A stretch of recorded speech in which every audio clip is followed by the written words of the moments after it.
salaamaaleykum mbokki Jolof comme d'hab yaa ngi sa canal Family 221 TV gars yi ñu ngi leen di béggee ñu ngi leen di siyaar rawatina yow mi nga xamante yaa ngi safo canal bi saa su ne respect à vous la famille ñu joxe suñu point de vue wala def benn analyse bu ndaw ci li nga xamante ni l'ambassadeur Ukraine au pays bi basé au Sénégal génn na ko mu nekk ay propos yoo xamante ni man dama koy métti man dama koy ñaawlu.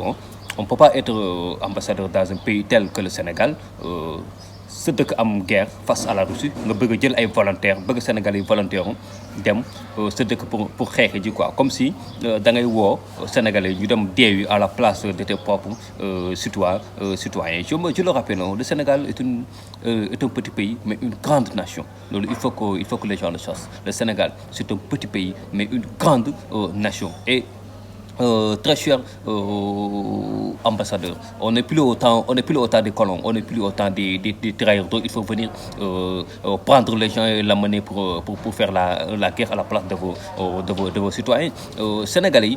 maa ngi gis ni am na 36 xaw ma 39 personnes yoo xamante ni volontaire nañu pour dem. Loolu ça ne concerne que Casamance mi ngeen ne la ba léegi le problème n'est pas encore résolu. Volontaire bi ngeen volontaire pour dem Ukraine bu ngeen ko volontaire woon dem ci côté jàmbaar yi jàmbaarloos ñi nga xamante ni ñoo rebelle peut-être que tension bi waroon na mën a wàññeeku. Jamais on a entendu dire que wala boog je n'ai pas encore entendu que l'Ukraine offre des bourses aux Sénégalais pour aller étudier en Ukraine volontairement ou bien gratuitement. Jamais je n'ai encore entendu que l'Ukraine fait appel aux Sénégalais pour leur donner du visa afin qu'ils puissent rentrer facilement à l'Ukraine pour travailler et gagner leur vie dignement sans aucune contrainte. Il faut qu'il y ait la guerre pour que l'Ukraine fasse appel aux Sénégalais pour qu'ils viennent leur aider. Entre la Russie et l'Ukraine, c'est une longue histoire et cette histoire ne date pas d'aujourd'hui. S'il y a guerre entre la Russie et l'Ukraine, on le souhaite pas,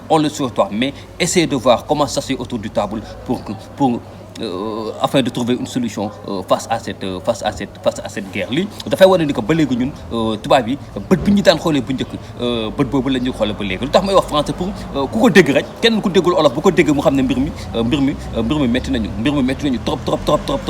Ambassade Ukraine warul nekk Sénégal di naan ay Sénégalais yi nañu volontaire pour dem dee à la place de leur nation. Ñoom seen doom yi nekk foofu noonu pourquoi pas ñoom dañu jiital ñu dem nekk au devant du front pour jàkkaarloog ñi nga xamante ne ñooy waa Russie. Ñun on est un petit pays mais une grande nation. Nekkul léegi da ngay ñëw rek patami suñu doomu réew nu mu la neexee nekkul da ngay ñëw jël wax nu mu la neexee ci suñu réew. Mais nag quand on a des dirigeants yoo xamante ni tel quel ni rek la mën a demee duñ ñu mës a respecté te Sénégalais yi tey bu ñu manqué woon ñoom ñëpp des centaines wala des millions de cëpp biir Ukraine ñoom la ñu teg ci ginnaaw ukrainiens yi nekk ci kanam comme nañ ko doon def avec les tirailleurs. Ñoom ñooy nekk ci kanam ñu bàyyi la ñu dee ci kanam ukrainiens yi nekk ñoom i seeni doomu dëkk ñu nekk ci ginnaaw bàyyi Sénégalais ñu dee sur le champ de bataille. Manque de respect total mënul weesu li manque de respect total mënul weesu li. Mais nag boo yebee suñu gouvernement bu ñu ñàkk fayda ba ñu yeb leen rek loolu mooy wax population bi tamit pour ñu yeb leen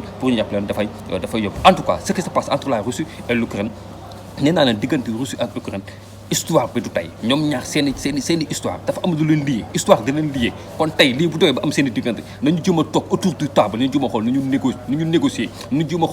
négocier li jënd seeni problème moo gën li nga xamante ni moo nekk di fa am foofu. En tout cas ñu ngi koy métti man en tout cas de ma part personnelle je condamne les propos de monsieur l'ambassadeur de l'ambassadeur d'Ukraine au Sénégal. Ce qu'on aurait dû entendre mooy mu woo Sénégalais yi may leen visa ñu dem liggéey ñu woo Sénégalais yi may leen visa ñu dem jàngi. Mais yooyu doo ko dégg demande visa bu fekkente ne 100 la boo moytu 10 wala 20 personnes la ñuy woo may leen. Mais voilà que ils sont en guerre qu'il se permet de dire qu'aux Sénégalais de venir volontairement aller affronter la Russie. En tout cas je condamne de ma part personnelle comme je viens de le dire tout à l'heure. Je condamne de ces propos, je condamne cette sorte de monsieur l'ambassadeur de l'Ukraine au Sénégal. Respect à vous, respecte la famille. Je vous love.